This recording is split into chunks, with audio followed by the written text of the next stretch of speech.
तर स्वामी समर्थ महाराज म्हणतात की बाळा, तू एकटा नाहीस, मी आहे ना तुझ्या बरोबर. तू कशाला घाबरतोस रे? तू कुठेही जा, मी तेथे असणारच. तुला कोणीच नाही ना? मी आहे ना, तुझी स्वामी आई. तू निवांत राहा. तू फक्त माझे नामस्मरण कर. दिवसातून एक वेळ केलेस तरी चालेल, पण तू माझ्यावर विश्वास ठेवून माझे नामस्मरण कर.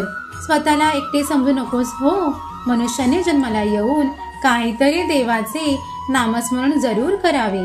बाळा, ज्याच्यासोबत कोणी नसते ना, त्याच्यासोबत मी असतोच असतो, हे मात्र सत्य आहे. अरे बाळा, एवढीशी लहान मुंगी देखील उपाशी राहू शकत नाही हा. त्यांची पण काळजी आम्ही घेतो. तू एकटा असशील ना, तेव्हा माझे नामस्मरण जरूर करीत जा. तू कुठेही जाताना मला सांगून जा की स्वामी आई, मी बाहेर जातो हा, लक्ष ठेवा हा माझ्या घराकडे.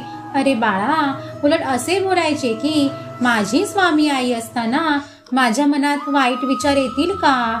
नाही ना, माझी स्वामी आई आहे ना, म्हणूनच तर मी आहे.